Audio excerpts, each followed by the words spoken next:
Olá, bom dia! Um dia para o Enem é amanhã, gente, domingo, e nós aqui do Face Educa preparamos uma ótima redação completinha para poder fechar com chave de ouro a nossa rotina de estudos. Vamos falar um pouco sobre humanidades e redação, revisar um pouquinho o material, entender, acabar de fixar tudo, mas o mais importante, vamos com calma, não podemos esquecer amanhã. Levar água, porque além das pedras do nosso caminho, a gente não quer ter pedra nos rins. Vamos levar também, principalmente, a caneta preta em material transparente, pelo amor de Deus, gente, senão vocês não conseguem fazer a prova. Documento com foto, um lanchinho para poder comer na hora da prova, porque saco vazio não para em pé, são 5 horas de prova. Então vamos se preparar, gente, reta final do final do final. Então vamos lá, revisão Face Educa UFMG, aqui com a gente. E aí, galerinha, estamos aqui para nossa revisão de redação do Enem. Eu sei que a prova já é amanhã, mas ainda dá tempo de revisar algumas coisinhas que podem te ajudar na hora da prova, beleza? Tá. Júlia, por onde eu começo? Tá, a primeira coisa que você vai fazer é abrir a prova, né? Então, quando liberarem para você abrir a prova lá, uma e meia da tarde, na hora que começar a prova em si, a primeira coisa que eu recomendo você fazer, ir nos textos motivadores. Júlia, onde estão os textos motivadores? No meio da prova, literalmente entre as duas provas, entre a prova de linguagens e a prova de humanas. Beleza, você vai abrir essa página, ok, vou começando lendo. Não, você não vai ler os textos motivadores, você vai direto no tema, que é aqui embaixo que fica, e vai grifar as palavras principais. Vamos pegar aqui um tema legal? Vamos pegar o tema de 2019, democratização do acesso ao cinema no Brasil. Tá. Democratização do acesso ao cinema no Brasil. Procura as palavras principais que não podem faltar na sua redação. Vai sublinhar democratização, acesso, cinema e Brasil. Por quê? São 4 tópicos que não podem faltar na sua redação. Democratização, beleza, todo mundo... Pode cortar essa parte. Eu tô falando merda.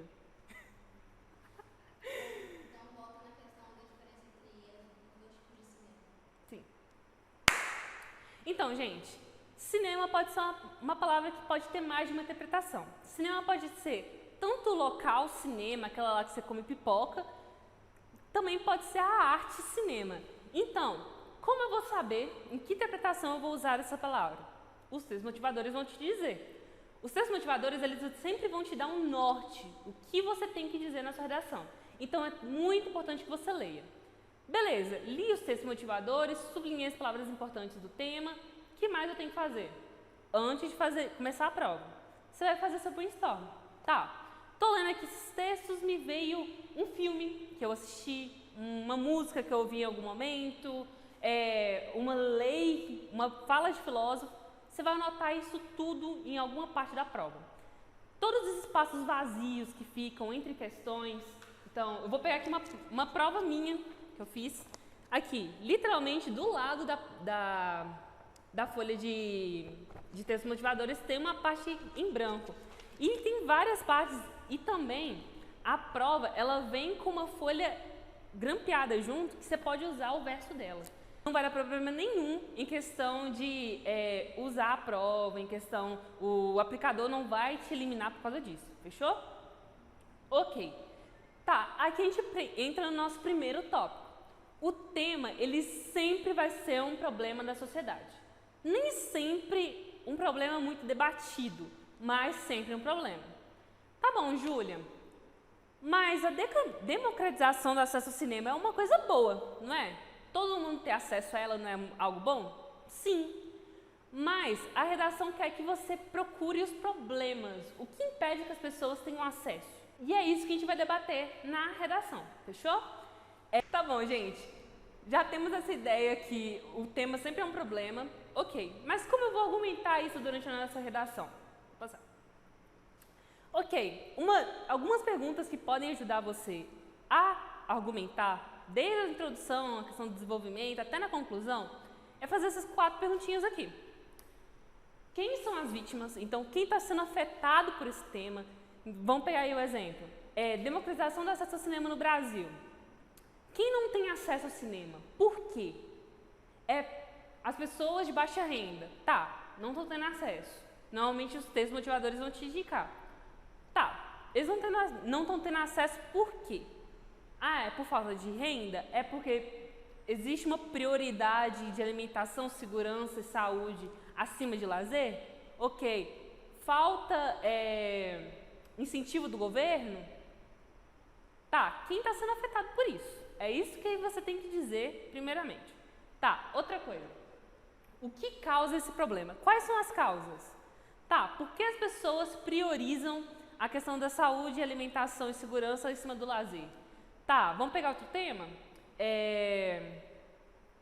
Estigma associado à saúde mental no Brasil. Tá, por que existe esse estigma? É uma questão histórica? É uma questão cultural, midiática? O que está causando esse problema? Outra questão, quem são os responsáveis? Ok, vamos pegar o tema do cinema de novo. As pessoas não estão tendo acesso.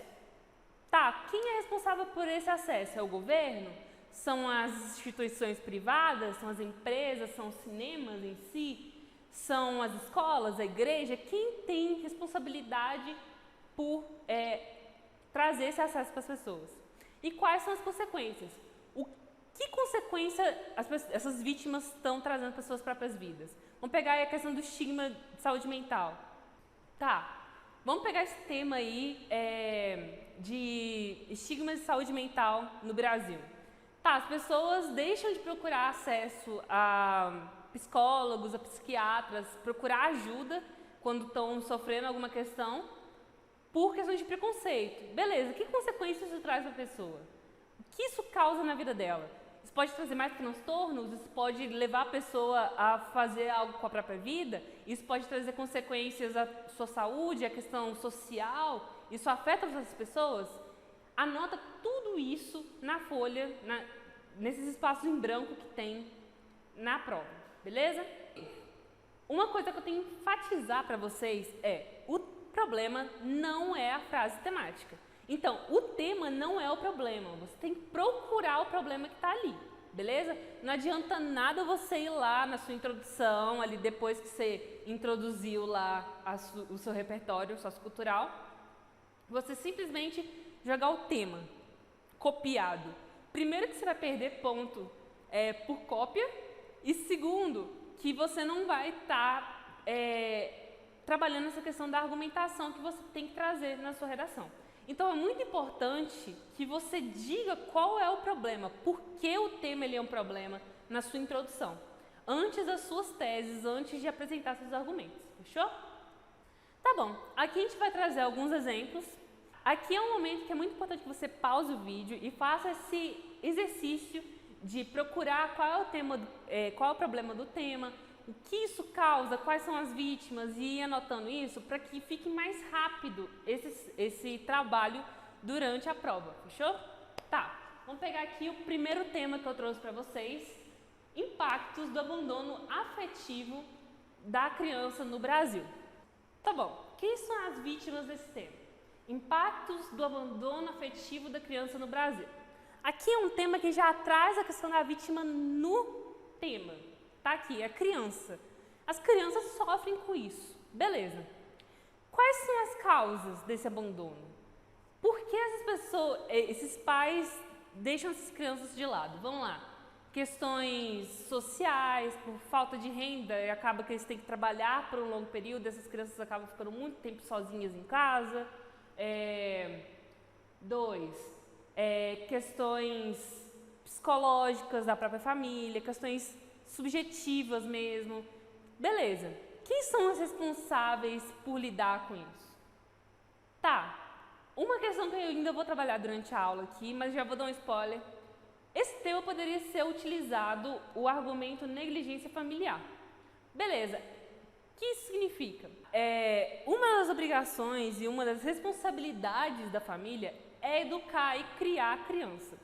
Porém, isso nem sempre acontece, principalmente em famílias de baixa renda, onde os pais precisam trabalhar muito para conseguir trazer um sustento para a família. Aí pode acontecer a família delegar essas responsabilidades para as outras instituições. Então, pode acontecer da família colocar em cima da escola, educar seu próprio filho, em cima da igreja. Isso acontece, são repertórios que você pode trazer durante a sua argumentação. Beleza, trouxemos as causas, vítimas, responsáveis. Consequências. O que isso traz de retorno para a criança? Pode trazer questões psicológicas, então, futuramente a criança pode desenvolver uma baixa autoestima, pode desenvolver problemas psicológicos, pode desenvolver questões de negligência com seus próprios filhos. Você pode argumentar isso durante sua redação, fechou? Então, gente, tema 2 aqui, pausa, tenta fazer esse exercício. Vou dar aí 5 segundinhos. Pausou, fez. 3, 2, 1. Beleza. Democratização do acesso à leitura no Brasil. É parecido com aquele tema que eu trouxe de 2019, na verdade. Beleza. Democratização do acesso à leitura no Brasil. Tá. Leitura. Leitura alfabetização ou leitura livros? Os textos motivadores vão te dizer. Fechou? Sempre leia os textos motivadores. Eu vou fazer uma faixa assim, ficar na frente da porta assim, das escolas. Leia os textos motivadores. Por favor. Ok. Democratização do acesso à leitura no Brasil. A ideia desse tema vai vir com aquela ideia de, tá, existe esse direito, mas nem todo mundo tem acesso. Ok, quem é a vítima? Responde aí, cara. Beleza, 3, 2, 1. Tá, as vítimas normalmente são pessoas de baixa renda, de baixa escolaridade, que não têm esse acesso no seu dia a dia. Quais são as causas? Pode ser uma questão cultural, pode ser uma questão financeira, pode ser por falta de incentivo fiscal, estatal. É aquela. Isso vai da sua argumentação.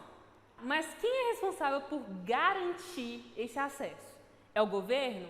São as escolas? É a igreja? Me diz. Você que vai dizer isso na sua redação. E as consequências. O que a falta de leitura traz como consequência na vida das pessoas? O que isso causa na sociedade? Que problemas isso traz para a sociedade?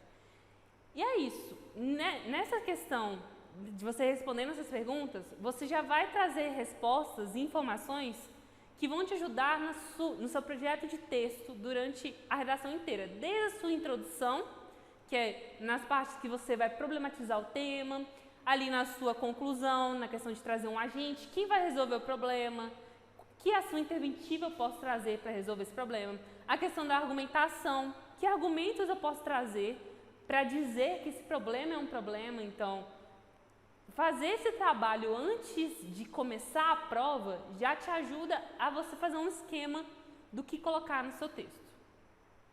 Agora, eu trouxe alguns argumentos versáteis, que é aquela, tipo assim, eles não vão encaixar em todos os temas, mas vão te ajudar, tipo assim, se chegou na prova, leu os textos motivadores, nossa, Júlia, eu não faço ideia de que argumentos eu posso usar para problematizar o tema. Tá aí alguns argumentos que você pode fazer o quê? O que eu indico para os alunos do Faça Educa que eu dou aula, que é o quê? Você pega um desses argumentos, pesquisa 2 repertórios, uma frase de filósofo, uma teoria filosófica, um filme, uma música, sei lá, N coisas que você pode usar na sua redação e vai já pensando nisso. Passa.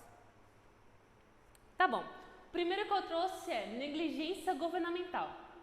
Beleza, negligência governamental ela pode vir por inoperância governamental, então o governo não faz nada para resolver o problema, ele sabe que aquele problema existe, mas ele não faz nada para resolver. Pode ser uma negligência administrativa, então tem a lei para fazer alguma coisa, mas o governo em si não faz projetos para resolver o problema, então pode ser uma questão de falta de verba, pode ser uma questão de problemas dentro da própria política do governo e pode ser displicência da máquina pública. Muitas das vezes o governo ele não tem mecanismos, muitas vezes ele, na verdade ele tem, mas não é utilizado para procurar esses problemas na sociedade. Vou passar. Tá bom. O segundo argumento que vocês podem usar é negligência escolar.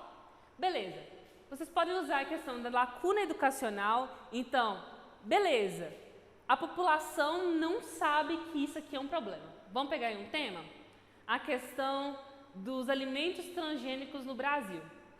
Muitas mídias trazem propagandas de alimentos como se eles fizessem bem à saúde, mas muitas vezes não fazem, porque são ricos em gordura, em açúcar, em sódio. E por falta de conhecimento, por falta de estudo disso nas escolas, a população não consegue discernir se aquilo é verdade ou não. Então, você pode problematizar, por exemplo, esse tema, por falta de estudar isso nas escolas. Que ação interventiva eu posso trazer? Sei lá, o MEC trazer essas informações na grade curricular. Tá aí. Por isso que eu falo, fazer esse esquema antes de começar já vai te ajudar na hora de montar seu tema todinho. Tá, por isso que eu falo, fazer essas perguntas antes de começar a sua redação já vai te ajudar a montar seu texto todinho, fechou? Beleza. Negligência escolar pode vir também por questões de falha escolar. Vamos trazer aí violência escolar. Tá, questão do bullying. Muitas das vezes a coordenação das escolas são avisadas que aconteceu o bullying, mas não fazem nada por questões administrativas, por questões que não são responsáveis desse órgão. Muitas das vezes a administração da escola é negligente, aí entra a questão da falha escolar. E aí a gente chega também na questão do sistema ultrapassado de ensino. Vamos pegar um tema de tecnologia? Tecnologia no ensino brasileiro pós-pandêmico. E aí? Vamos trazer um repertório? O ensino durante a pandemia. Muitos alunos não tiveram acesso, e aqueles que tiveram acesso não foi um acesso efetivo à educação, porque os professores não eram preparados, não tinha um material disponível para que eles se preparassem para dar aula online. Vamos trazer outro repertório? A questão da grade curricular não ter o ensino tecnológico nas escolas, então muitos alunos, principalmente de baixa renda, acabam não tendo acesso à alfabetização tecnológica no Brasil. Então, são repertórios que você pode trazer durante a sua redação, fechou? Tá, negligência familiar, já falei um pouquinho dela aqui, mas vamos repetir. Questão do desleixo parental, que é a questão da família colocar sua responsabilidade em outras instituições, e a questão do descompromisso parental. Muitas das vezes a família faz o papel de ser família, mas, por exemplo, vamos trazer o tema de bullying nas escolas. A família sabe que acontece, mas não faz nada para resolver isso. Não vai à escola para saber o que está acontecendo sobre o filho. Então, são elementos que você pode debater isso durante a sua redação. Tá, individualismo. Eu posso usar isso também como argumento na minha redação. Vamos pegar aí um tema? Arquitetura hostil no Brasil. Muitas das vezes você vê a problemática acontecendo no seu dia a dia. Então, você vê pessoas em situação de rua sendo segregadas de lugares, mas como não é a sua obrigação, você deixa para que outra pessoa faça. Aí que entra. Tanto a sociedade não faz nada para resolver isso, quanto o governo também não faz nada para resolver isso, acaba a problemática sendo vigente no nosso dia a dia. Então, aqui a gente vai ter a questão da mentalidade individual, que é aquela, não é comigo, então não é problema meu. Tem vários filósofos que se falam sobre isso, recomendo vocês darem uma pesquisada, tem vários repertórios na internet também. E a questão do ínfimo exercício de empatia. É aquela questão que, tipo assim, você sabe o que está acontecendo, você se compadece com a problemática da pessoa, porém, como não é a sua responsabilidade, você não vai fazer nada sobre isso. E isso acontece muitas vezes na nossa sociedade, pode ser usado como repertório na sua redação, fechou? E o último argumento que eu vou trazer aqui para vocês é a questão da desigualdade social, que é o que tem mais repertórios, que tem mais frases de filósofos, que acontecem em vários filmes, livros que você pode usar. Então, recomendo vocês darem uma pesquisada sobre isso. Você pode trabalhar tanto a questão da simetria social, que é aquela questão do pobre ficar cada vez mais pobre e o rico ficar cada vez mais rico. Aí eu já trouxe até uma música aí para vocês usarem como repertório. E a questão da discrepância socioeconômica. aquela questão de, tem pessoas que R$50 não é nada, mas tem pessoas que, se precisa gastar 50 centavos, já compromete a questão da sua alimentação, a questão da saúde dentro de casa. Então, como que isso afeta as pessoas? Trazer essa questão durante a sua redação vai te ajudar bastante, fechou? Então, Júlia, que repertórios eu posso usar em cada argumento desse?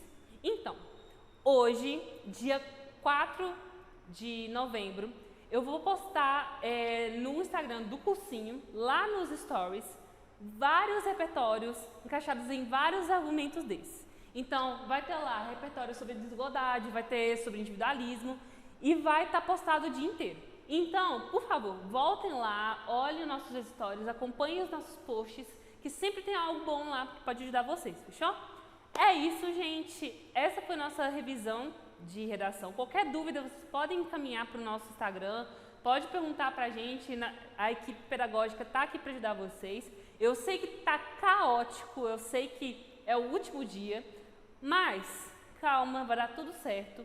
E como o nosso amigo Paraguai já disse na nossa entrada,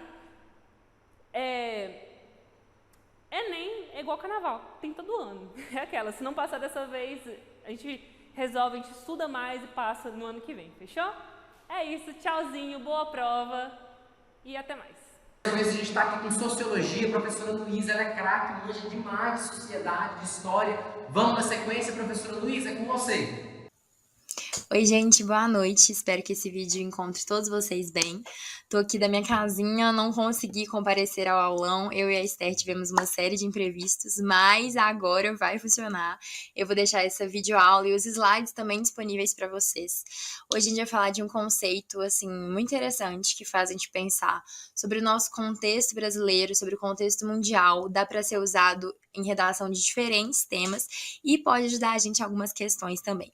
A gente vai falar de população carcerária, letalidade policial, Covid, barragem, Palestina. Esse conceito é necropolítica, do Achille Mbembe. Ele é um filósofo camaronês. Bom, o que é a necropolítica? A necropolítica é o uso do poder político e social, especialmente por parte do Estado, de forma a determinar, por meio de ações ou omissões, quem pode permanecer vivo ou deve morrer. A gente pode lembrar, inclusive, daquele conceito, né, que para Weber o Estado ele é detentor do monopólio do uso da força legítima, né? E aí o Bem vai problematizar isso. Contra quem está sendo usada essa força? E aí ele mostra, né, são grupos ou setores da sociedade em contexto de desigualdade, em zonas de exclusão, de violência, em condições de vida precária. Necropolítica é o nome de um ensaio que posteriormente virou um livro dele e foi lançado em 2003. Ele teve como inspiração Foucault. Acho que vocês devem lembrar, ele é um filósofo francês, e o Foucault, além de vários outros temas, ele fala bastante, por exemplo, de vigilância, lembra do modelo panóptico e tal, ele também fala de biopoder, essa ideia de que o Estado, por meio de dispositivos e tecnologias, vai tentar administrar e controlar as populações e os corpos das pessoas. Então, vai controlar a saúde, a higiene, a alimentação, a sexualidade, a natalidade, e vai usar para isso formas de conhecimento, de saber mesmo. Então, vai desenvolver a biologia, a matemática, a economia, a estatística, para ter dados e controlar a população. E nisso, vai controlar a saúde, a vida das pessoas, consequentemente, dos trabalhadores e tal. E aí, o Mbembe vai pegar essa ideia e vai um pouco além, porque ele vai perceber o quê? Que essa ideia do Foucault era muito eurocêntrica, que vocês também lembram que tá focado na Europa. A Europa é o centro de tudo, vamos analisar ela e tal. E não se atém ao resto da humanidade e é o que a gente chama de periferia, né? Os países do dito terceiro mundo, que é um conceito super problematizável. Mas, enfim, o Mbembe vai perceber que essa ideia de que o Estado cria, né, a ideia de ter inimigos que devem ser eliminados está muito relacionado com o período escravocrata. Então, é uma análise que não pode deixar de focar em genocídios que se dão fora da Europa, que se dão em contextos quase coloniais. Hoje em dia, a gente ainda vê resquícios de colonialismo por parte principalmente das potências europeias e anglo-saxãs, né? Relação com o capitalismo. Para o autor, essa ideia de escolher, né, quais corpos vão ser destruídos, quem vai morrer, é um elemento estrutural do capitalismo neoliberal, ou seja, do meio que liberalismo adaptado hoje em dia, sabe? Por quê? Porque essa ideia de que algumas vidas valem mais que outras, de que tem gente que merece morrer, tem gente que merece viver, é uma ideia bem capitalista mesmo. E quem vai estar vulnerável, obviamente, são grupos mais frágeis em relação à classe, raça, gênero. Então, mulheres, indígenas, né, outras minorias, assim, que vão estar sujeitas a um extremo desequilíbrio entre o poder da vida e da morte. O Mbembe, ele vai falar que o Estado é que devia estabelecer o limite ali entre os direitos, entre a violência, a morte. Nisso a gente já linka, vocês lembram dos contratualistas, por exemplo? Do Locke, que falava que os homens, né, mas os humanos tinham direitos naturais e que cabia ao Estado colocar limites para que esses direitos não fossem desrespeitados. E outros filósofos também vão falar sobre isso. Bembe vai concordar, mas vai falar que na prática não é bem isso que acontece, porque os estados acabam utilizando o poder e o discurso para criar zonas de morte. Ele ainda usa um termo muito forte, que são como se esses grupos fossem de mortos-vivos, porque eles estão vivendo ali, mas em condições super precárias e aguardando a morte, porque ela pode chegar a qualquer momento. E quando a gente pensa em população LGBT, população de periferia, a gente vê como que isso é forte, como que isso é real no nosso contexto. E ele traz alguns exemplos, por exemplo, o caso da Palestina, que a gente está vendo super real e tá acontecendo ali bem longe da gente, ao mesmo tempo perto, né, assim. E alguns locais da África também, enfim. A necropolítica no Brasil, para ficar assim bem próximo do nosso contexto.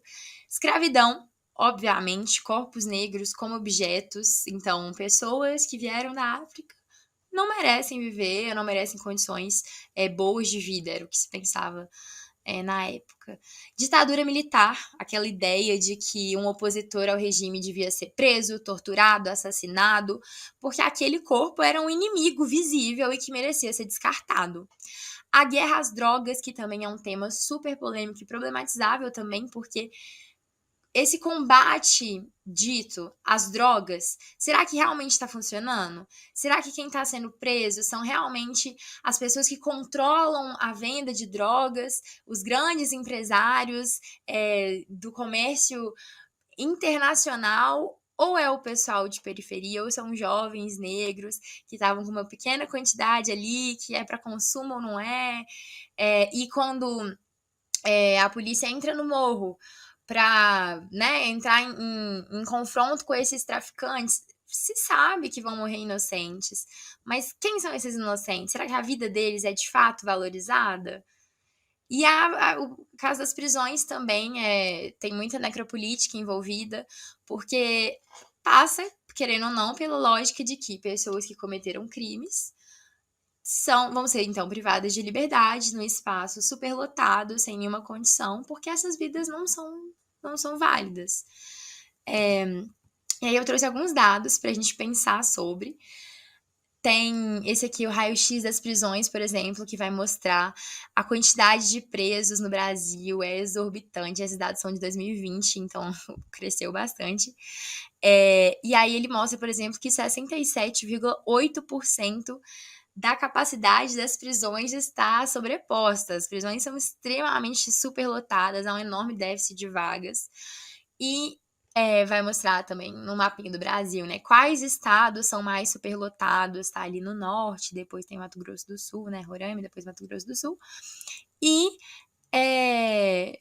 minto, gente, foi mal. Roraima, Amazonas, Pernambuco e depois tem Mato Grosso do Sul.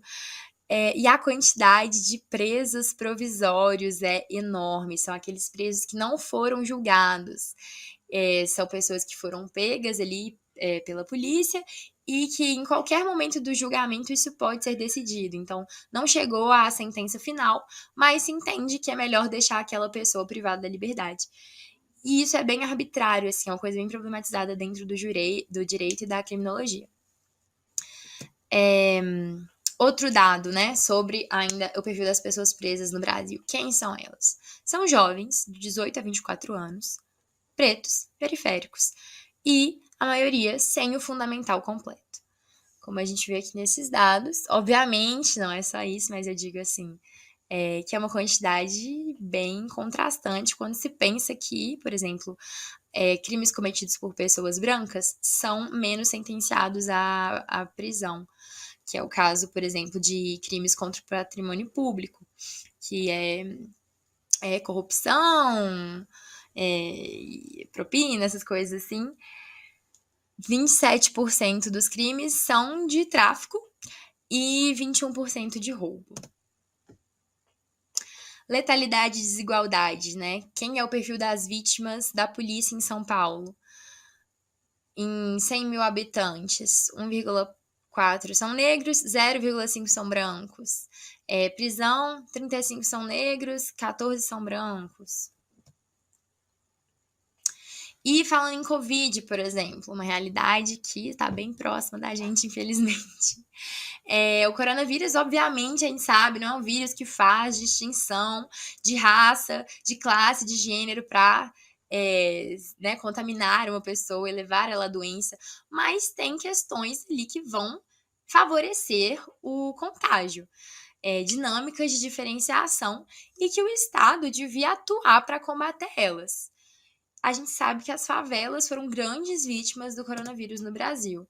E por quê? Porque para combater o coronavírus, a gente precisa de saneamento básico, a gente precisa de esgoto, a gente precisa de água tratada, a gente precisa poder lavar a mão, lavar os utensílios, a gente precisa ter um descarte correto dos dejetos ou coisas do gênero, sabe?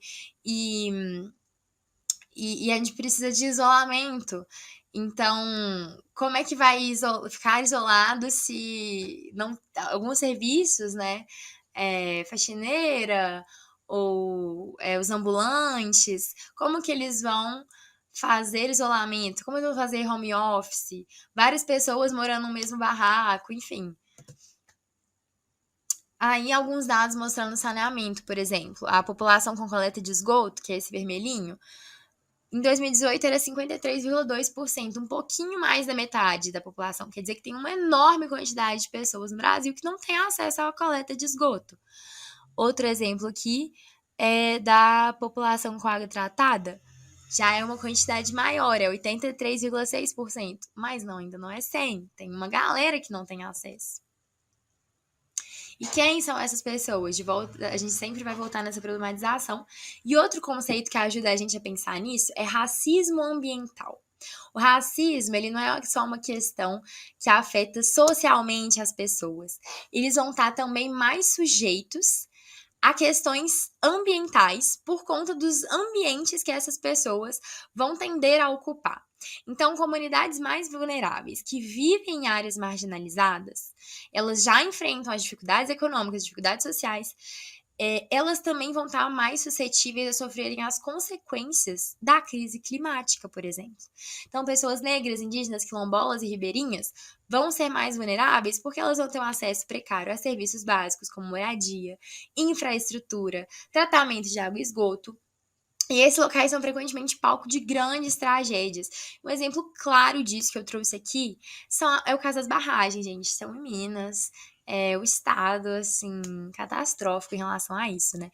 No Brasil, quase 1 milhão de pessoas vivem perto de barragens perigosas. E aí, a gente pensa, por que o pessoal tá lá? Porque não tem mais onde ficar. Não tem uma política de assentamento, de ajudar essas pessoas, de construir casas mais seguras. Então, vão morar onde der para morar. E são locais, assim, extremamente perigosos.